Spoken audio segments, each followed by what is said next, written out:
Bismillahirrahmanirrahim. Assalamualaikum warahmatullahi wabarakatuh. Alhamdulillah pada kesempatan kali ini saya Gia Risna akan memaparkan hasil penelitian saya ini yang berjudul restrukturisasi utang melalui penundaan kewajiban pembayaran utang sebagai solusi koperasi yang terdampak pandemi COVID-19 dihubungkan dengan Undang-Undang Kepelitian PKPU dan Keberlangsungan Usaha Koperasi. Untuk penelitian saya ini berada di bawah bimbingan Dr. Haji Ibu Yeti Sumayati, SHMH.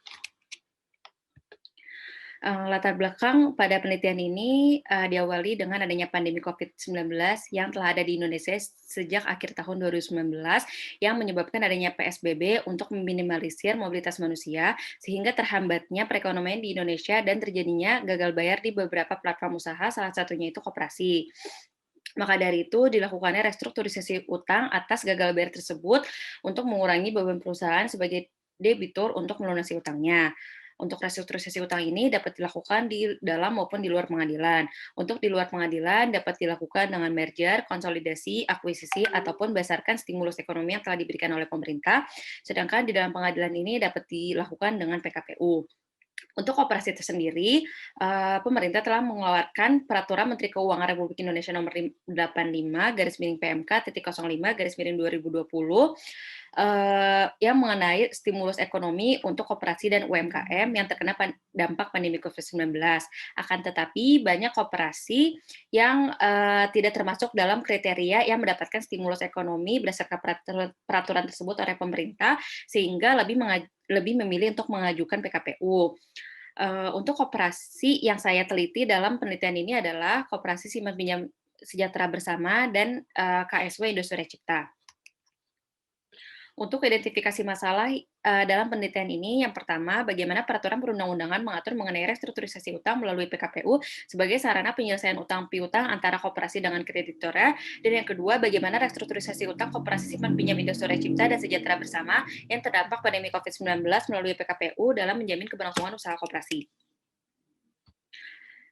Berdasarkan IM yang pertama, yang mengatur mengenai peraturan perundang-undangan mengatur restrukturisasi utang melalui PKPU ini dikaitkan dengan Peraturan Menteri Keuangan RI Nomor 85 garis miring PMK titik 05 garis miring 2020 yang mengatur mengenai stimulus ekonomi kepada yang didapatkan oleh koperasi dan UMKM.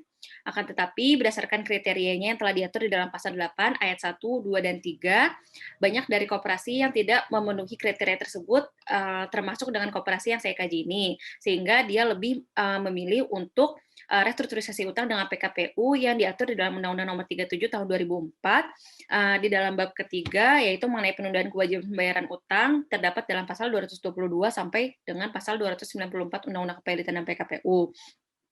Lebih lanjut, untuk pola restrukturisasi utang tersebut diatur di dalam Surat Edaran Bank Indonesia Nomor 26 garis miring 4 titik garis miring 1993, yaitu pola restrukturisasi utang ini dilakukan dengan pola rescheduling, reconditioning, dan restructuring. Nah, untuk restrukturisasi utang yang dilakukan oleh Koperasi Simpan Pinjam Sejahtera Bersama ini dengan PKPU yang dilakukan dengan dua proses PKPU. Yang pertama ini yaitu PKPU sementara, akan tetapi berdasarkan voting yang dilakukan oleh para kreditornya dalam PKPU sementara tidak mencapai titik perdamaian yang akhirnya dilakukannya lagi proses PKPU tetap sampai dalam tahap voting antara kreditornya dan telah mencapai titik perdamaian. Untuk restrukturisasi yang ditawarkan oleh koperasi tersebut yaitu dengan pola rescheduling yang dilakukan dengan beberapa kegiatan untuk memaksimalkan pembayaran untuk pembayaran utang antar krediturnya. Lalu yang kedua ini adalah Koperasi Simpan Pinjam Indosuria Cipta. Untuk koperasi ini telah mencapai titik perdamaian pada saat proses PKPU sementara dengan penawaran restrukturisasi utang yang ditawarkan oleh koperasi ini dengan pola rescheduling yang dilakukan dengan beberapa kegiatan untuk memaksimalkan pembayaran yang dilakukan untuk memenuhi utang dari para kreditornya.